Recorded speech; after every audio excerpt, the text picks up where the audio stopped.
Welcome to the UK Niner podcast, part of the Across the Pond Sports Network. Now, here are your hosts, Matt Walker and Neil Baldock.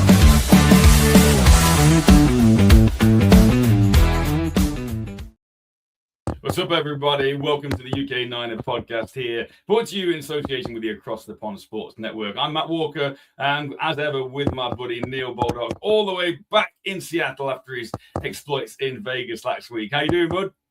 All good. All good. Yeah, it was a good few days out there. Yeah, good week. Watching the World Cup. Got up early and watched the Grand Prix this morning. That was some good fun. And then looking forward to the England game today. I know it's going to be a late one for you. We've got. Well, you're probably not going to watch it, are you? Well, I won't be watching that tonight. No, it's a 1 a.m. kickoff here in the UK. What time does that make it? Is that like a 5 in the afternoon for you? Yeah, 5 in the evening. Yeah. I heard some thunderstorms might be delaying kickoff for that, but yeah, it's good times for me. But yeah, enough of that stuff. Yeah, it's been a good week. Excellent, good stuff. Right, let's get straight into it then. First challenge, Neil. Name that Niner.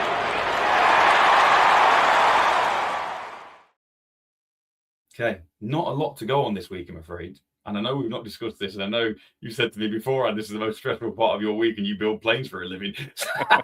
So here we go. Check this out. Let's have a look. Oh, geez. I do have some clues if you need them. So let's have a think. He went wrong there. So you're looking at that's not long for the Niners. Niners, Eagles, then Seahawks. 10 years. I don't know. Yeah, give me a clue. Okay, so this isn't much of a clue to start with. He's a 5-time Pro Bowler between 1992 and 1996. He was part of the Super Bowl winning Niners team who won Super Bowl 29 against the Chargers. Right. I know that doesn't really give you much to go on. If I give you much more, it's going to make it quite it's going to go easy. from, just tell me the name. Let me think. Give me a think. He's on the offense. I can tell you that much.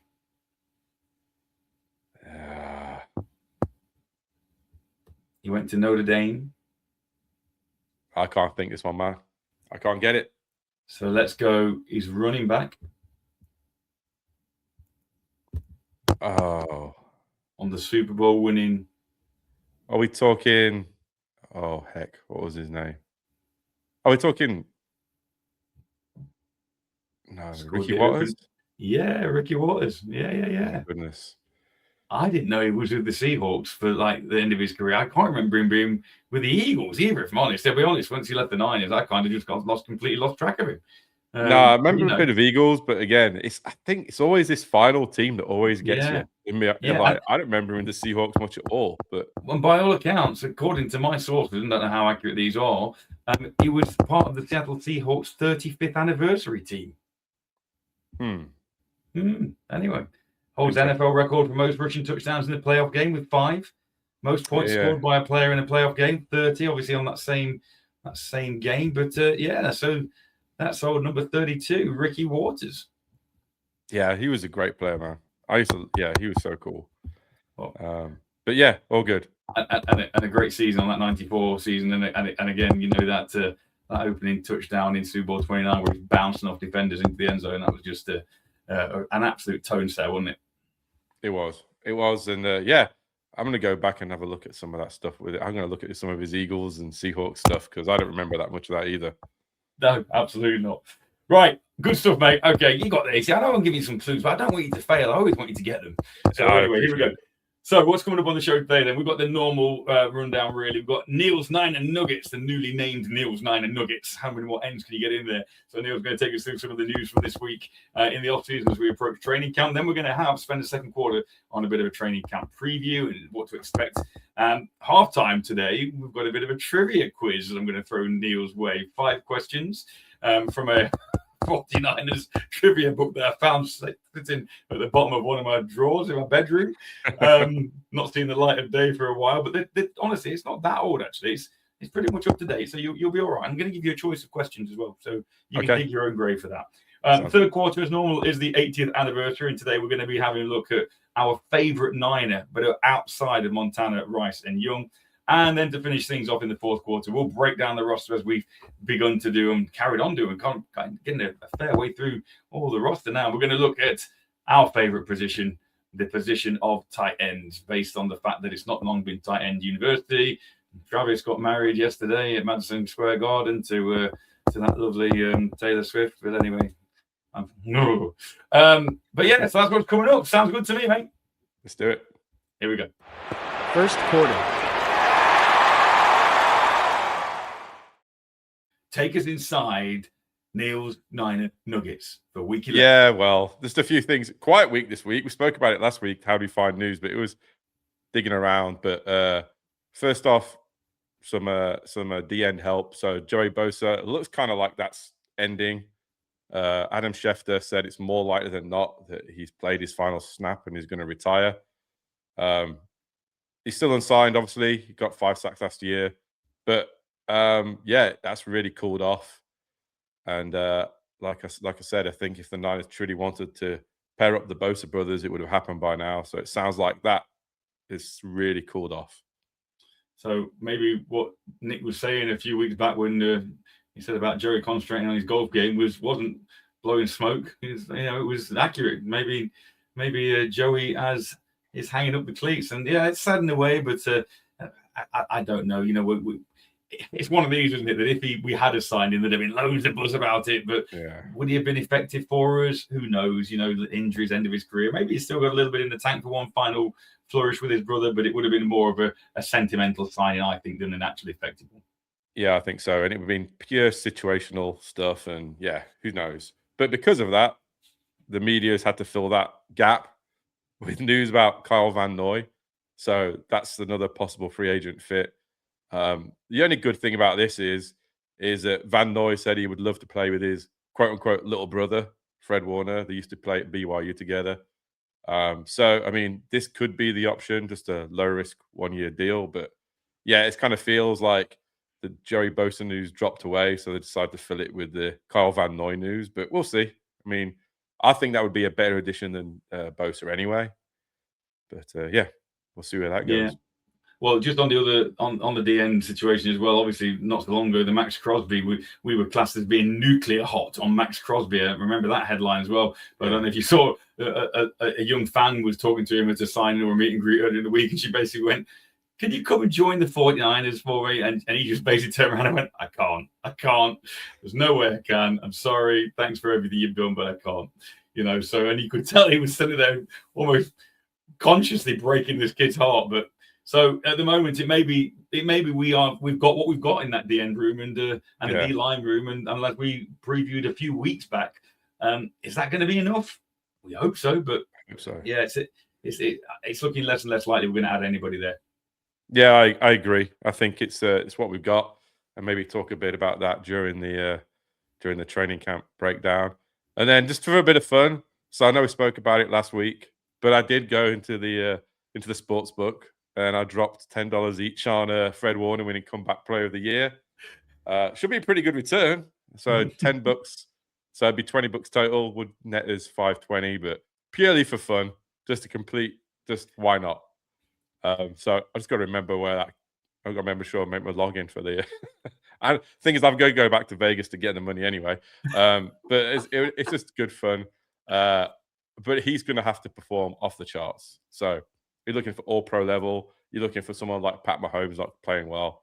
But yeah, it's not even close to a lock. But I think it's just a bit of fun for a little lottery ticket action for us. And we'll see how it goes. I was very tongue-in-cheek when I said that on the show last week about stick $10 down for me, and then literally 2 days later you messaged me, $10 on the bin, I've done it. Wow! Done it. You got to do it, man. There's the kind of stuff that makes it fun. So that's that. A little bit of local news. So out here we have Seattle Sports. There's a couple of guys, Bob Stelton and Dave Wyman, used to play. But they were talking about how not just to look past the Rams. I thought it was pretty interesting from a local perspective in this area, how they've, obviously they're looking at the Rams with McDuffie and Garrett signing for those guys and how they're clearly the favorite for the division and the Super Bowl this year. But no, they're reminded, like their local fan base here, not to look past the Niners. They're pretty balanced. They're probably the most balanced. You find, obviously, over in America, you may have heard this from like watching the World Cup, like they're very Homer biased in their opinions, but these guys seem pretty balanced. And they even mentioned that the fact that we tend to lose coaches. I mean, we just know that Brian Fleury's gone to Seattle as well. But Shanahan already replaces those coaches, keeps the same momentum going. Mentioned the playoff win over Philly last year. So the message over here is pretty clear that the Rams are scary, but not to overlook the Niners at all. So it's just interesting, just a bit of perspective from this side of the water. So, yeah. I read a little article. There was a report on NFL.com this week about off-season grades. The Rams got an A, it might have been an A, obviously for the off-season trades and one thing or another, and the Niners were given a C+, but the Seahawks themselves, I think they were on almost like a D, and mainly because of the amount of players that lost, the kind of like leaving, and and the coaches that have left as well for the Hawks. So it was very much, they said that the Niners off season was good, the free agency period was good, but they said we can't go any higher than kind of a C+ because of the fact that they've supposedly, and it remains to be seen, but the reaches for Striblin and for Kalen Black just didn't draft well. But yeah, that last little bit that you wrote there, the Niners coaching, the culture, the plug and play production, and going 12-5 last year with all the injuries. If we can stay healthy, then surely, we're going to be a scary beast. Yeah, so it's interesting. Interesting from a Seattle, like you say, reporters, fan focus point that they're not all putting the Niners down and putting a bit of respect on us. Yeah, I mean, and this point last year, I mean, Seattle they were third favorite in the division, and they're going to win the whole thing. So I think team knows that this is the division to be in, and not to overlook anybody. So yeah. So then we spoke a minute ago about us trying to get some money, but it sounds like George, he wants some more money I'm talking about respect on the name. He wants tight ends to get paid more. So he was on a section called New Heights, and then he argued that the position deserves more cash, especially when some of the number 2 receivers in the league are winning $20 million a year, while not making that many catches. And his point was pretty simple. He says tight ends do everything. They're linemen, they're receivers, they pass protect, they play a lot of downs. And this was after signing a record year, $76 million deal. He obviously doesn't believe that the tight end market still reflects what that position demands. So I thought that was pretty interesting as well. Yeah, and from my point of view, having followed the game for as long as we have, if you think of tight ends in the past, that it was a real overlooked sort of just a workhorse position. The likes of Kittle and Kelsey and Greg Olsen before them, but equally, and I think of Kyle Pitts and all the new age tight ends, they've made it a more of a glamorous position to play, isn't it? It is that Swiss Army knife, do it all position. Whether you're blocking, well, we've seen the impact that not having Kittle on the field, not just for receptioners, but for the impact it has on the run game, as well as pass protection, as well as them being an extra weapon downfield. So I kind of understand what Kittle's saying, and the more these guys become like the rock star receivers, quarterbacks, then yeah, maybe they do deserve a little bit more than they've historically been paid. So, and if anybody's going to get it done, and anyone's going to listen to anybody, then Kittle's the man to make that point, isn't he? Yeah, exactly. And you're right. I mean, back in the day, there were an extra lineman. Then you had the 1 or 2 breakouts, right? You had the Tony Gonzalez, whatever it may be, right? Gronkowski came into it. But it was still only 2 or 3 really true, legit, elite receiving tight ends. But now it seems like teams, they got to have them, right? I mean, you can see like Brock Bowers and all those guys. So, yeah, I think that's what it's going to be. It's almost probably separates the tight ends into 2 groups. Like you got the elite receiving tight ends, and then you're going to have the extra lineman kind of tight ends. But yeah, I agree. So yeah, let's hope the Kittle gets what he wants, and he gets his grass fields and more money. He wants everything. Well, and why not? And why not? Who are we to say he's not going to get everything? And I suppose that little bit there almost doubles up with this week's Kittle watch as well. Yeah. I mean, I don't have anything. That's it. I mean, because I don't see anything else this week. It was a pretty chill week on his front. I mean, I'm not seeing anything on the socials or anything. So, but yeah, I mean, just pay them more. Pay the whole group a bit more. Yeah. Good work. End of the first quarter. Then let's roll on. Second quarter.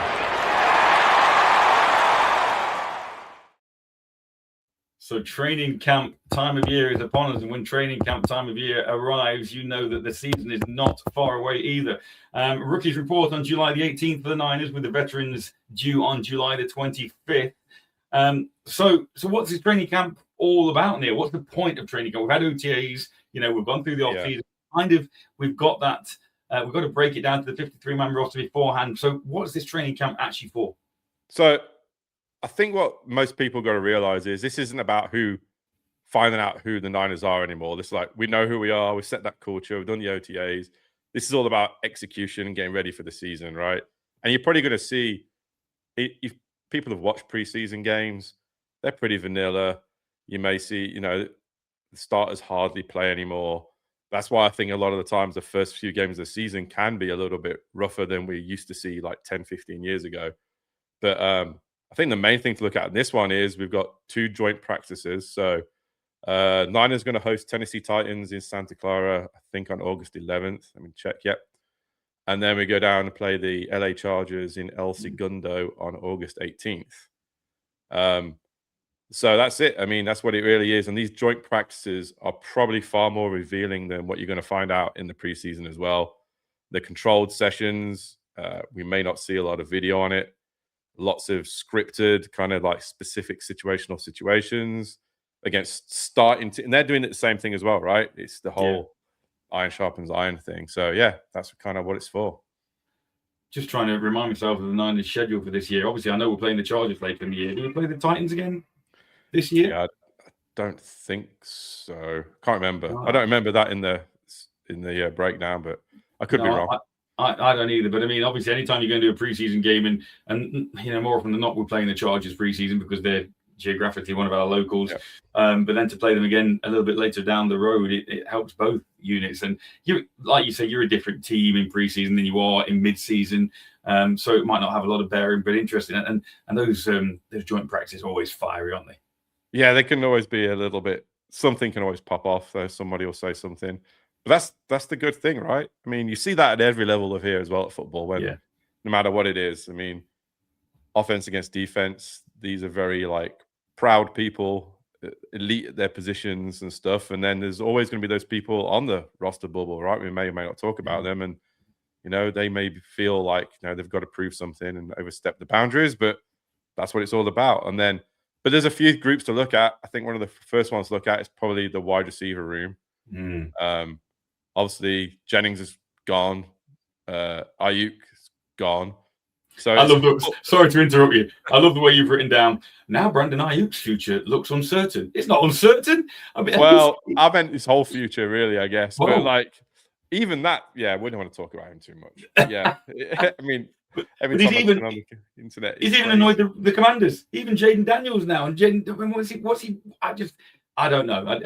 I can't see it. And again, we're not going to spend time talking about it, but I can't see it. He's burned so many bridges now. I just can't see him playing another snap. But hey, like you say, don't want to talk about it. Yeah, let's leave it at that. And then, but I think this is a fully restocked, reshaped receiver room. So obviously you got Evans, Kirk, Pearsall, and Stribling. You got Robertson with some veteran reliability. You also got Cowing. I mean, we heard in OTAs how his speed was there, and then obviously Watkins as well. But then there's a few things to look out for. So the main thing I want to be looking for in a training camp is definitely going to be Purdy and Evans in the red zone. That's what we're going to be looking for. Hopefully stuff comes out of that. And then how Stribling competes against some some press coverage off the line of scrimmage. So probably going to line up against Lenore. I'm sure that Shanahan wants to see how he competes off the line, gets his releases, and see if he can force his way into the field. So I think that's what we can look for. They're the two things I would look for the most. And training camp always worries me because the reports come out, and if your offense is lighting it up, then you're asking questions. Oh, is our defense for real? We've got issues stopping this offense, and are we going to have issues? But if your offense is stuttering, and is that because your defense is a real high level, or is your offense actually underperforming? So I sometimes think that in training camp you can't do right for doing wrong, one way or another.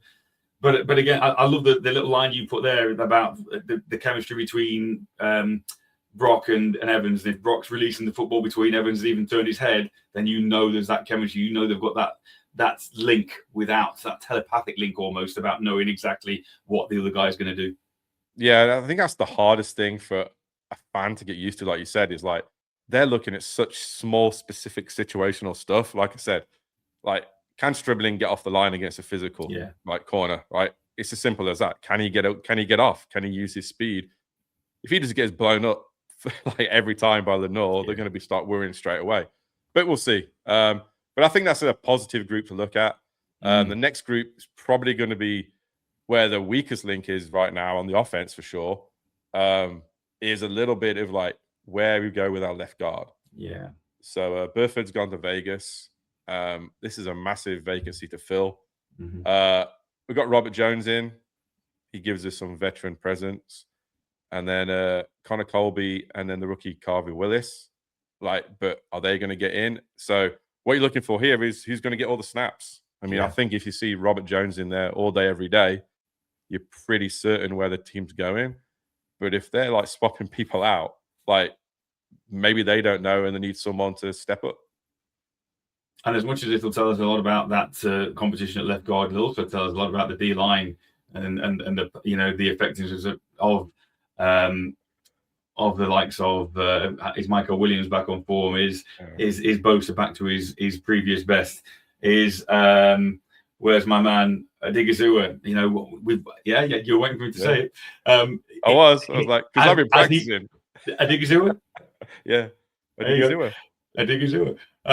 He as big a pickup as we hoped he would be from Dallas. So Keon White, Romello Heighton now, Alfred Collins and CJ West, they're going to take a step to the next level in year two.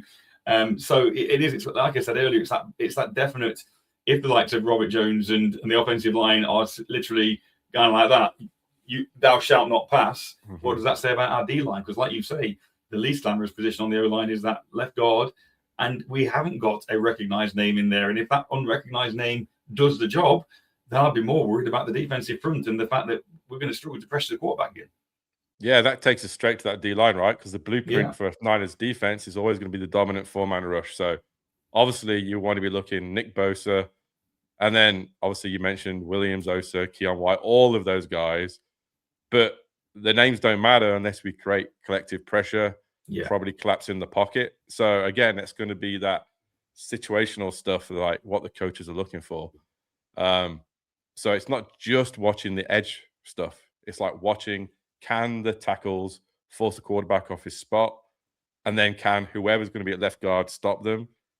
This is going to be probably the most interesting battle, like you just summarized perfectly. It's going to be like, and then how do we break it down? Like, how do we see it? Do we look at the tape?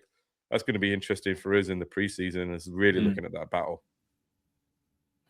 You mentioned about the scrimmages with the Chargers and the Titans. I suppose that's when you can then come up against another NFL team, if you like, and you can kind of go, right, where do we sit? It's okay going against each other and we know each other really well, our offense against our defense, but when we're against another scheme and another NFL franchise, how do we match up? And I think you're right. We know defense starts with that defensive front. If you can pressure the quarterback, that frees things up for your linebackers and your secondary to then come away with picks. And we were so bottom of the league with picks last year. It's got to start with that defensive front, like you say. And it's going to be interesting to see whether or not they can collapse that pocket and force the quarterback to make off-script throws and throw under pressure. So yeah, really, really interesting one to look at.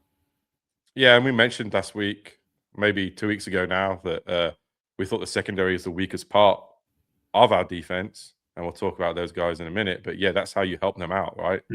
You give the quarterback less time. But onto linebackers. I mean, I think this is pretty simple to start with. You'd think, it's Warner and Greenlaw, probably the premier linebacking duo in the league right now.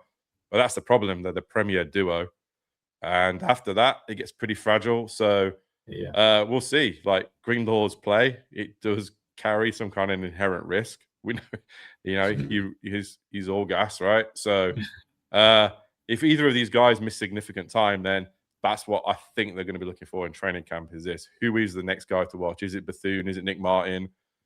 But I think what we're looking for is this: a successful training camp for this is Greenlaw comes out with 100% just physically ready to go. no issues and hits the season running.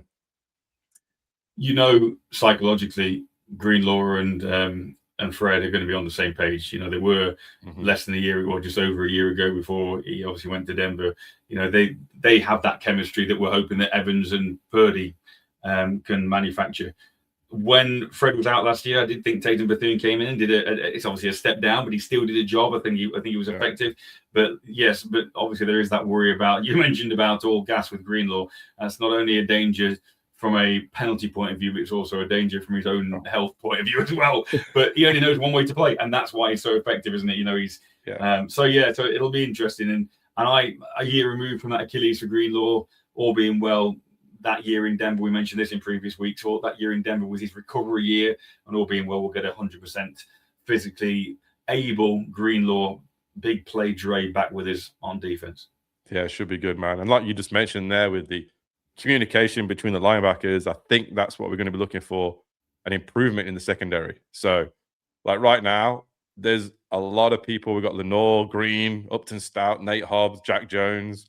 We brought Prysock in with the 139th pick. But this real battle is going to be at safety with Mustafa Jair Brown and even Austin Davis fighting for roles. But what I'm looking for, all I care about in this is community. That's where it broke down last year, was communication across that back four or back five, depending on what. And it's like, can they take lessons learned from last year, implement it through training camp, and just is Mustafa setting the defense? Is he setting everybody up, getting ready people to go back there? Or is he looking over to the sideline going, where is everybody meant to be? And that's probably going to be the difference between becoming a top 10 defense or struggling a bit this year, especially against the quarterbacks we've got to play against.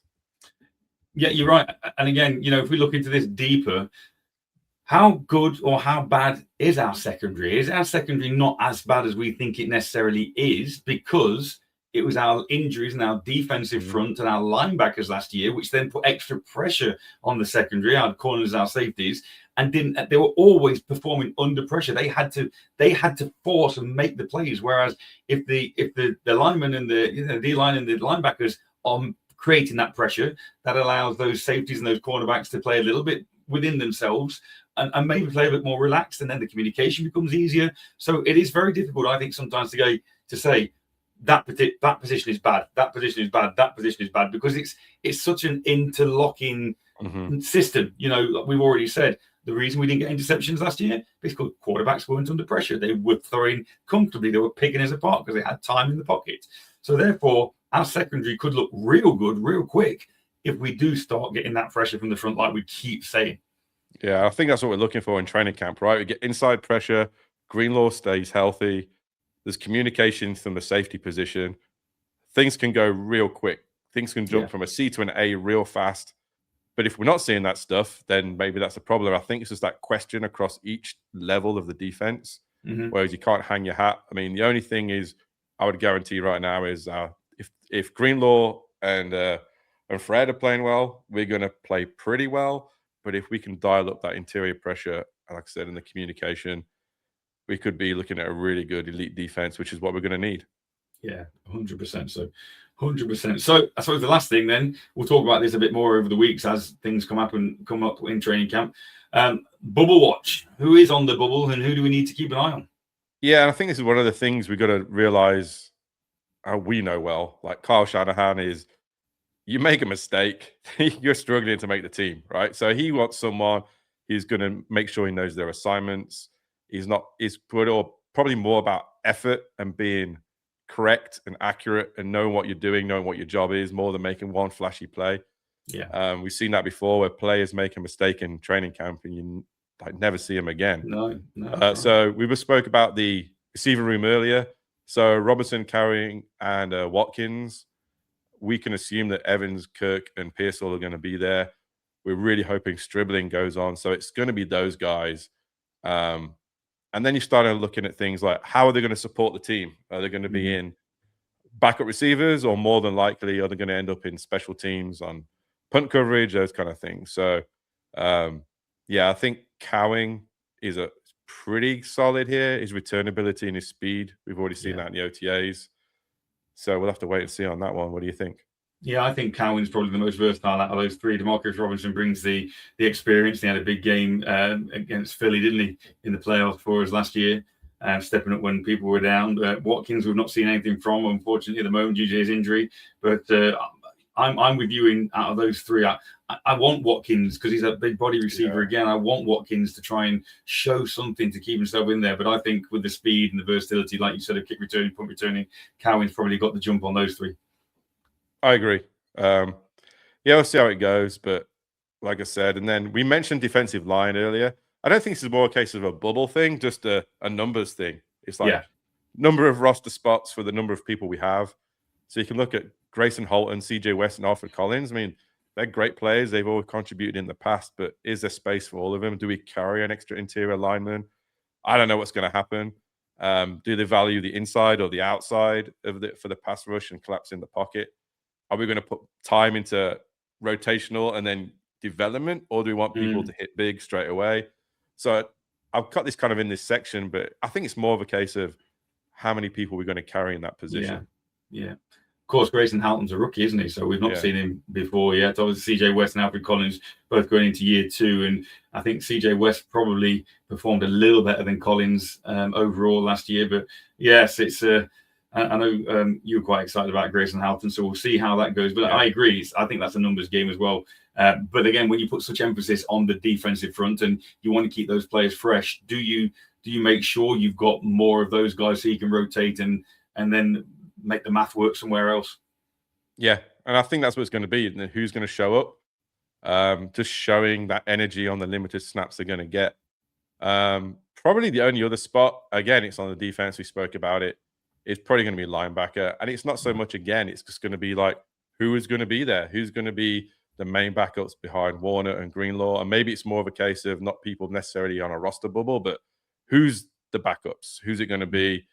But I think in this position, especially, it's going to be the player who makes the least kind of mental mistakes here. Yeah. This is the one where we can't afford it. And we saw Bethune come in last year and did a really good job of that. You know, maybe a little slower than he used to be, but he didn't make any huge mistakes. And I think that's what Shanahan wants on his team. Bethune also kind of took the captain role, didn't he, away from Fred Warner. He was obviously that he wore the captain's helmet, had the earpiece in the helmet as well. So Shanahan knows that he can run that defense, and he's a leader as well. And I know Shanahan's big on those sort of characters too. So we've pretty much summed up camp really well. With any kind of closing thoughts on what to look for as we wait for the rookies to arrive on the 18th of July?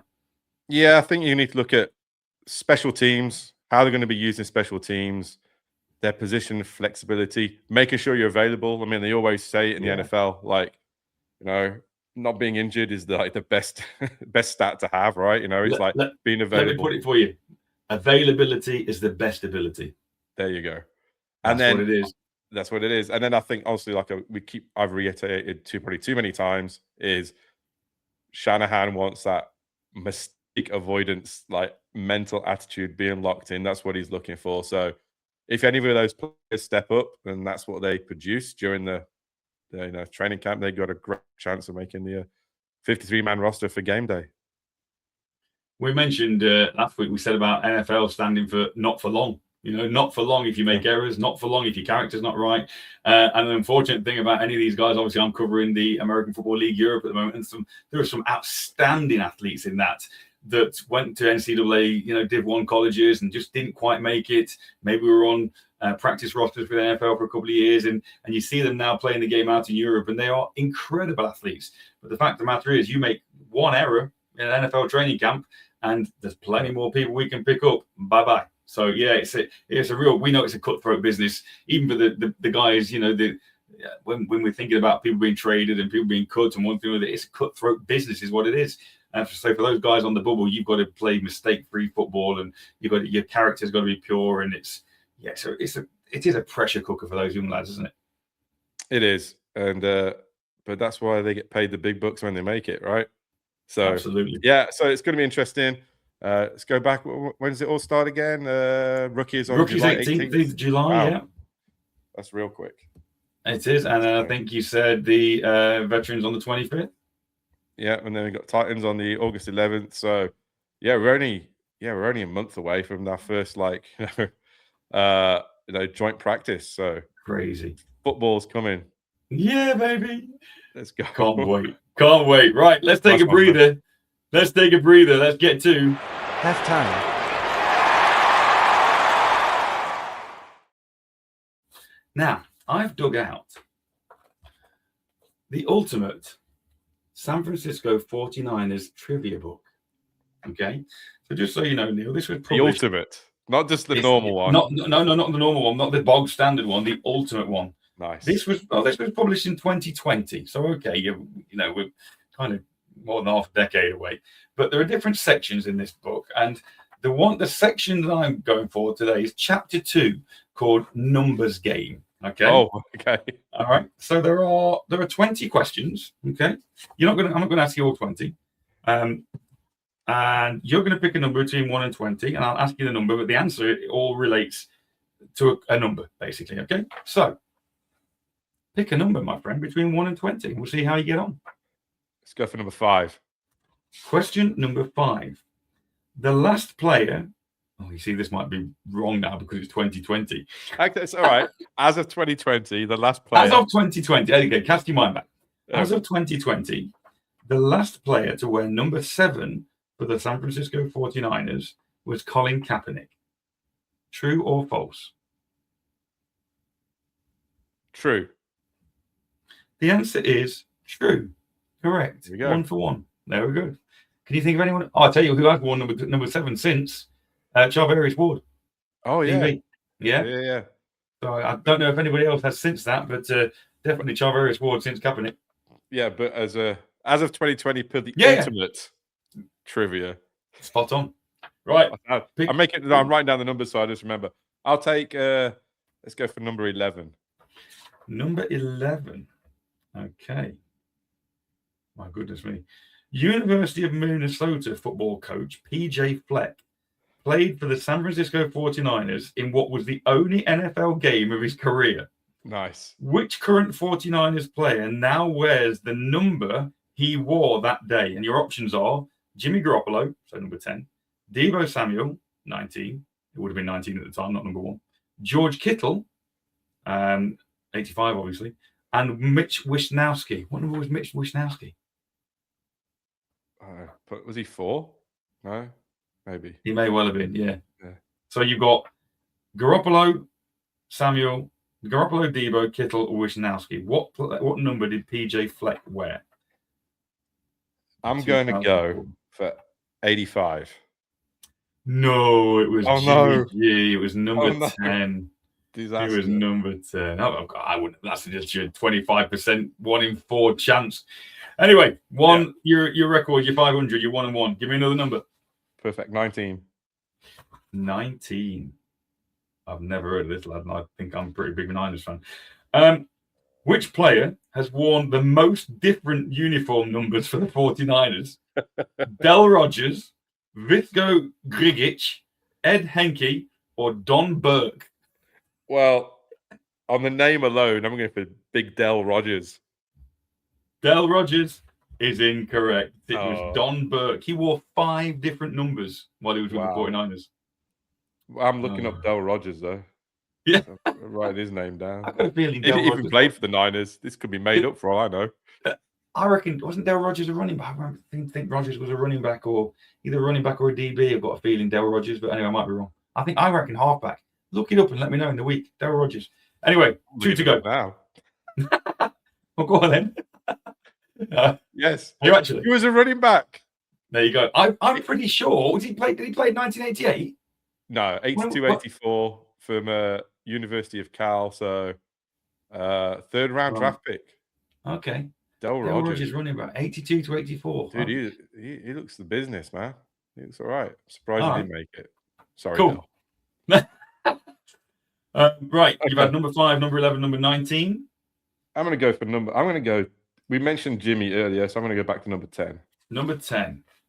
Charles Haley wore number 94 for every game he ever played for the 49ers. True or false? False. It is false, but it doesn't tell me what other number he wore. Go on, look it up. I don't know. But I think he wore a different number, didn't he, when he was playing more of the outside linebacker role? Maybe. Okay, Sure. fair enough. I might look that up just for giggles later on. Charles Haley, 94. He wore. Oh, yeah. Go on. I don't know. What you got? Nah. No? Oh, so the Niner, he wore 94 and 95. Oh, okay. So Okay. when his first stint with us, he wore 94. Then 98, 99, he wore 95. Oh, there you go. Good knowledge. Right. Oh, yeah. Good knowledge. Well, good research. right, on yeah, you did. 50-50. Let's go. Yeah, you're at 500. Let's go for the win. We can do a couple more if you want. No, let's just All right. let's do one more. Okay. I'm glad you're enjoying it. No, it's good. Actually, Del Rogers, man, I want to get his jersey. I have a deep cut jersey to get. After speaking to Lee Gowland the other week, I'm tempted to get a Sammy Womack jersey. Yeah, right. Let's go first. Let's go out. Let's round this out with Joe, number 16. Number 16.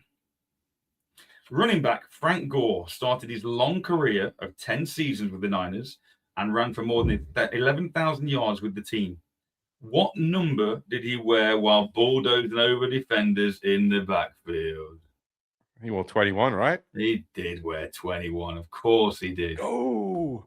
So Neil Baldock, you finished with a 3-2 record.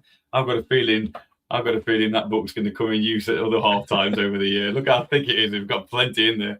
I think I did pretty well. I'm going to because the two I got wrong were the two multi-choice, just random guess ones. Yeah. So and you got both 50-50 ones right. So we'll see. True or false? I've also I knew them. Yeah, all right. One you did. I've also found another little book which might make its way into the halftime. Oh, look at that. The complete Super Bowl quiz book.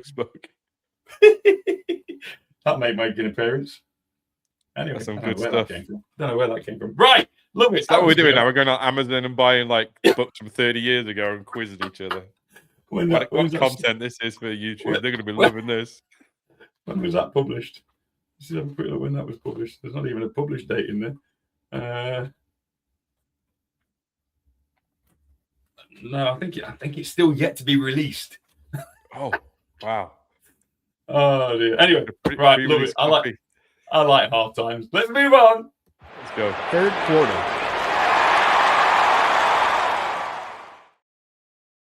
Okay, so third quarter, our 80th anniversary slot. And this week we thought we'd have a little bit of fun with everyone's got a favorite 49er, but who is your favorite 49er of all time?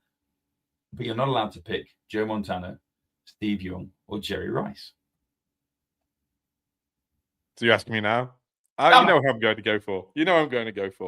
I know who you're going to go for. We had a discussion before the show started, and we kind of both went for the same person. But I mean, there are 8 guys on there. You got Frank Gore, Patrick Willis, Ronnie Lott, George Kittle, CMC, Fred Brock, Navarro Bowman. The list just goes on and on. I'm kind of thinking and again, it's because it's sentimental to me. But the likes of Roger Craig, Ronnie Lott, back in the day. I mean, even like Steve Wallace, Brent Jones, Harris Barton. I'm thinking about as well. You know, there's just so many for different reasons.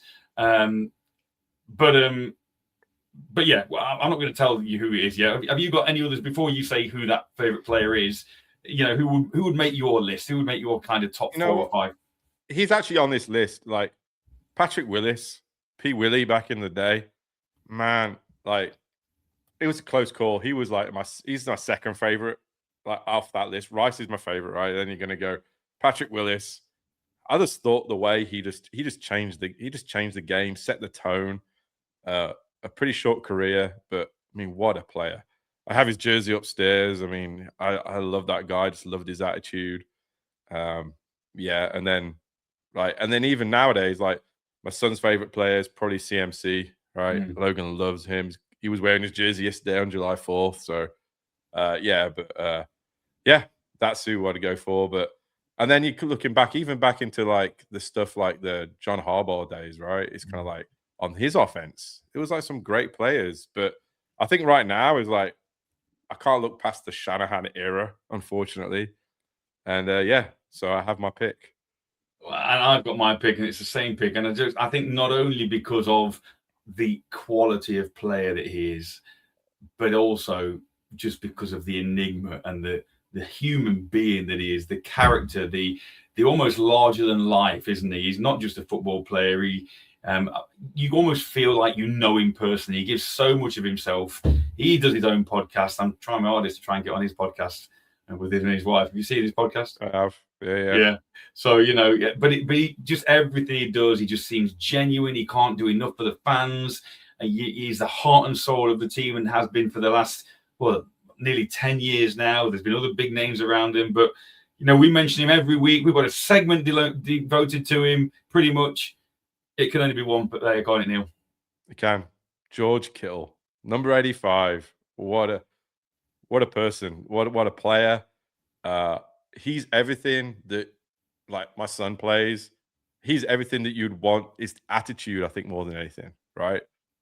He gives it his all, so he never takes a play off. He plays with the right energy, the right spirit, the right attitude. You can see before and after the game, he plays between the whistles. You know what I'm saying? It's like when he's afterwards, he's like, he goes out. He's like, yeah, just such a rare character, I feel like, in the NFL nowadays. Controlled chaos is what I've written down. He's like the rare hybrid, right? He's just like elite receiver, but he wants to block. But then he's got that old school edge as well. We spoke about that earlier with some of the older teams, but he plays hurt. He never takes a snap off. So just the attitude is what I love about him. Those uncoachables as well. He recognizes how lucky he is. He basically said on more than one occasion, I get paid to play a game. I get paid to just mess around, be a fool. And, my job is it's not a job. Everyone says if you do something you love, you never work a day in your life. But Kittle's just the epitome of that. And equally, the way that you talk about players getting locked in for a game. Yeah. And they'll do their warm-up routine. They'll come out, the crowd, and they'll lock in, and they'll be locked in for the 60 minutes to 3 hours in real time for that game. Kittle can lock in like that. He's looking up at the camera, he's waving, he's chatting to the opposition, and then literally quarterback down and back, he's locked in then. And then the play ends, and it's George Kittle again. And he's looking, waving for his moment. Invented National Tight End Day just on a whim, him and Jimmy Garoppolo, and he's done so much for the league. We know it's a sport, we know it's a competitive business, but he's turned it into an entertainment business, I think, as well. I think, he came into the NFL, and the first year he said how quiet he was, and then we saw the real George Kittle, and the league just must have been going, hello. This guy is going to make us blow up, and he has done. And what he's done for that tight end position, I know Kelsey and Greg Olsen started the Titan University together, but those guys, Gronkowski before him, but even Gronkowski, the character he was, I don't think Gronkowski was necessarily had as much humanity, because he's nominated for no end of awards. I think he was nominated one year for the Walter Payton Award. He does a lot, obviously, for the veterans in the US as well, and recognizes those guys. He's just, you want a complete package. He is just a complete package. I tell you what, if me and you could get on the Kittle things on that podcast. Yeah, they'll need a couple of views. I'm sure they would get the moms watching. But it's like, there was a funny thing the other day. He got asked his Mount Rushmore of tight ends. I don't know if you saw that. Right. And everybody, it's the normal crowd. But then his fourth one he called up was Dallas Clark, right? Okay. And people are going, like, maybe not know who he is, but I think that speaks to his professionalism, like you said. It's like Clark, he played really well, but he was more known for like just being on point all the time rather than the superstar receiver that he was. So, but I mean, just the plays he's got. The signature play obviously was against the Saints play, back in 2019, I think. Yeah, it was. He's just dragging people along. But there's that other one, and I can't remember the play, but I can visualize it well, where he's blocking someone, pushes them all the way back into the end zone, and rolls over him, and they zoom on, and he's into his face mask, and he's just laughing. He's having the time of his life, and that's what it is. He's zero corporate fluff. It's who he is. He likes wrestling. He's got the celebration, which is a wrestling celebration, and then I think he just defines this era. He defines who you want to be, as you want as a fan, who you want as a player. Yeah, and I think even other teams don't dislike him. No, it says a lot. It does. They appreciate who he is. Yeah, absolutely. Probably the most, or one of the most guys liked guys in the whole of football globally, let alone just the NFL. So yeah, I think that was a unanimous decision. Lee Gowland suggests, if you remember the 49er 49 Faithful UK fan club, they created a Club 85. And I know they managed, I don't know if you remember this, but they managed to send one of the flags out to George, and they've got a photo of George signing the flag for them and sending it back. So, he is currently, and as long as we've been watching the Niners, for us to pick out Kittle over the last 40 years as our favorite player ever, that just speaks volumes to the man. Yeah, and the thing is, like, we didn't speak about who we chose until like literally 5 minutes before the podcast today. So, I mean, like you said, you got some names on there: Lott, Willis, even Bowman, Warner. I mean, All-Pro Fred's on there. I mean, there you go. Just Frank Gore was on the thing, and plus all of the others that weren't on the graphic. But for both of us to choose George speaks volumes. Do you know what? I don't think Fred would be far away from me in terms of number 2, because Freddie turns that human being as well. Freddie's he just seems to be a likable human being, doesn't he? Just a warm-hearted, very similar to George, but I think George is just a bit more chaotic. Fred seems a bit more controlled and a bit more calm and down with it. Whereas, like you said, that controlled chaos, that's a great way to describe George Kittle. Yeah, although I did see Fred wearing a Mexico jersey the other day for the World Cup, and I was like, "Whoa, dude, come on!" I know, but I'm sure has he not got some Mexican heritage? Because I know he wears the Mexican flag on his helmet when he's playing. Obviously how these guys, the guys represent their kind of their heritage. He's worn that Mexico flag for a while on the back of his helmet. But that's all. That's just down to World Cup stuff today. Absolutely. But no, obviously Fred. I mean, I just bought the rivalries jersey I got was the Fred jersey. I mean, what a player. But I'm happy with George. Absolutely. Hopefully he plays for a lot longer. Oh, yeah, please. I'm just literally nipping back to the Mexico thing. Let's hope that we get 2 wins, you and I, in Mexico this year. One for England and one for the Niners later on in the year. There we go. Yeah. There we go. It's going to be crazy. Right, here we go then. Let's roll on. Fourth quarter.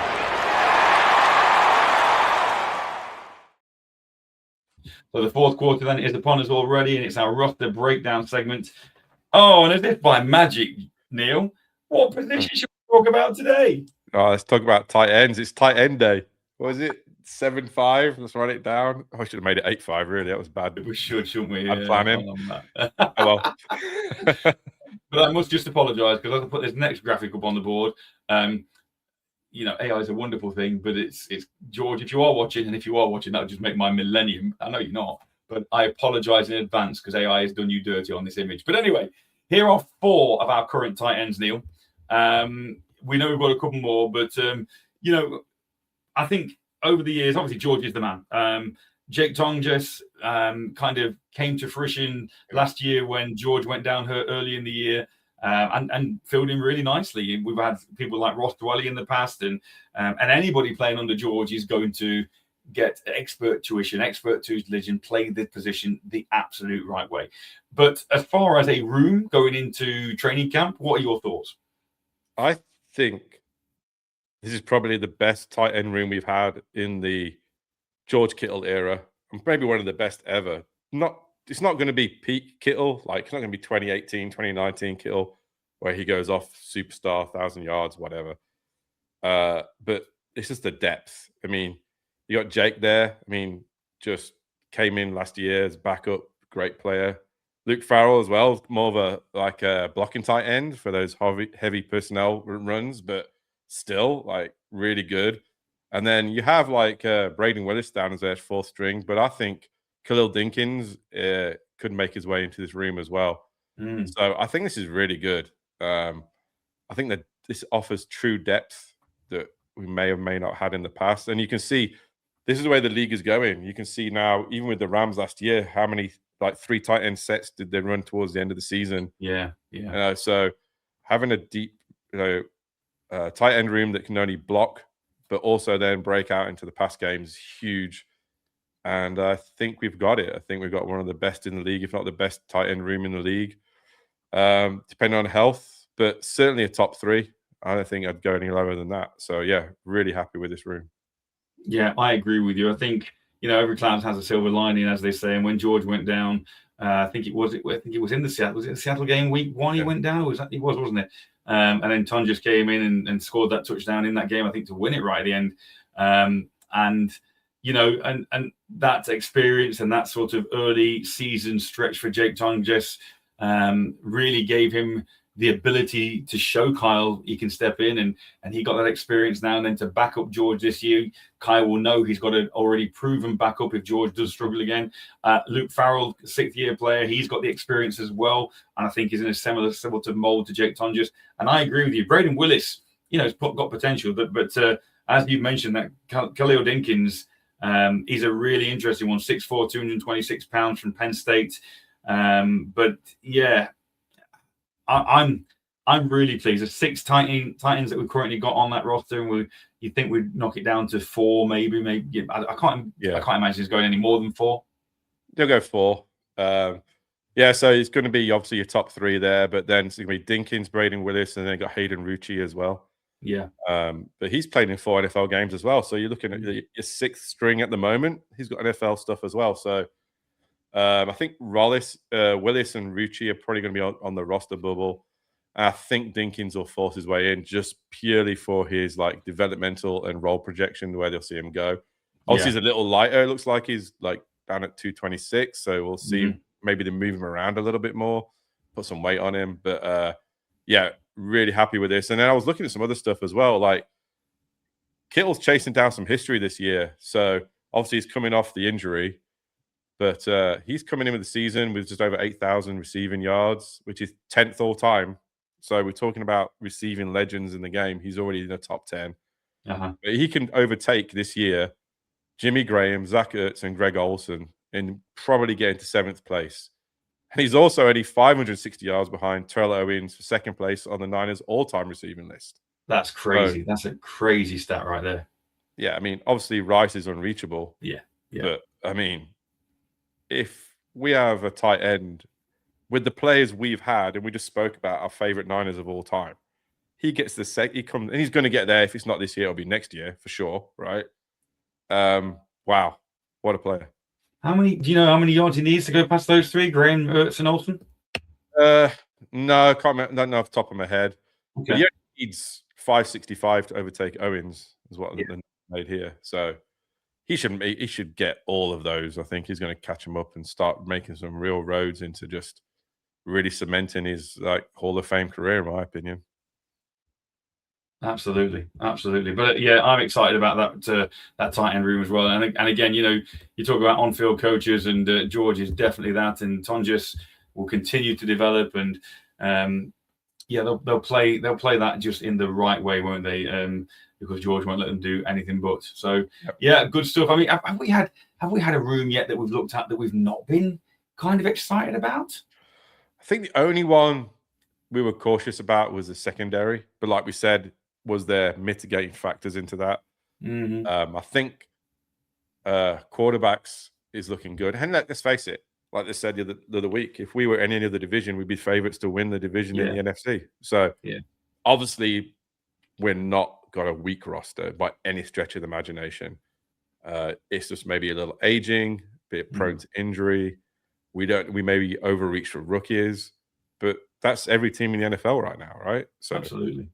I mean, I think we're happy. I think we're a lot happier than other teams out there, a lot of our things. And then maybe we look at when we roll it out, I don't know what position groups we got left. Go look at the punters, maybe.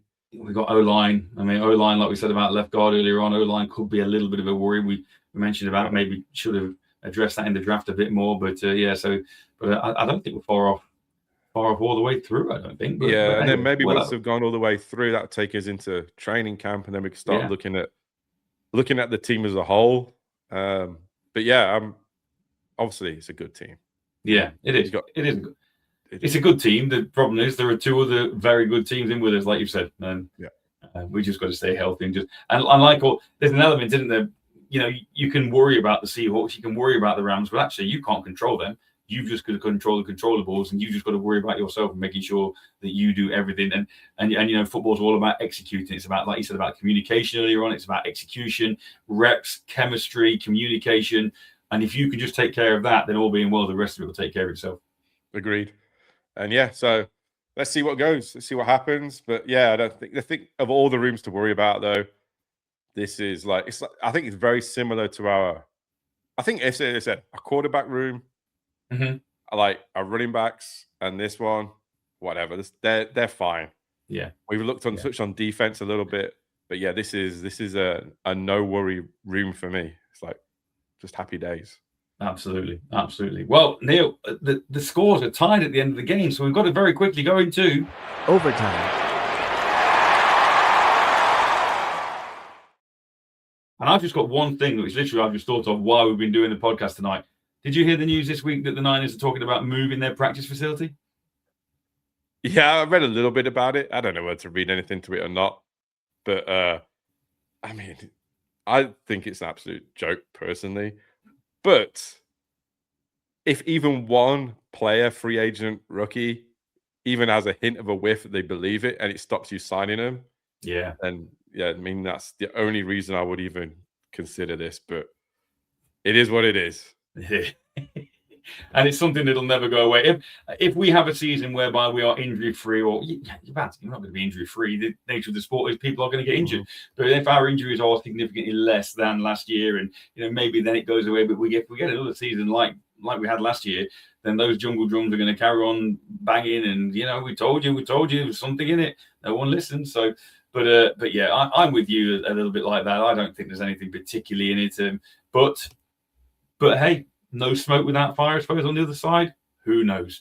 But I suppose that's for another day to worry about. But yeah, so another good one, Neil. Just over an hour ticked on the clock again. Great work. Great to chat to you again. Anything particularly more you wanted to add? I think we've pretty much exhausted our game day plan again in week 11. Yeah, no, nothing else really. Just just rounding out the weekend over here. Just gonna chill out.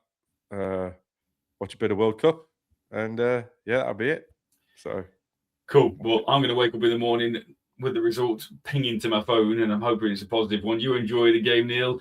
Thanks everyone for watching. If you've been on with us again, this has been the UK Niner podcast in association with the Across the Pond Sports Network. We'll be back same time, same place next week for episode 12. But until then, have a great week. Enjoy the World Cup, and we'll catch you same time next week. Bye-bye.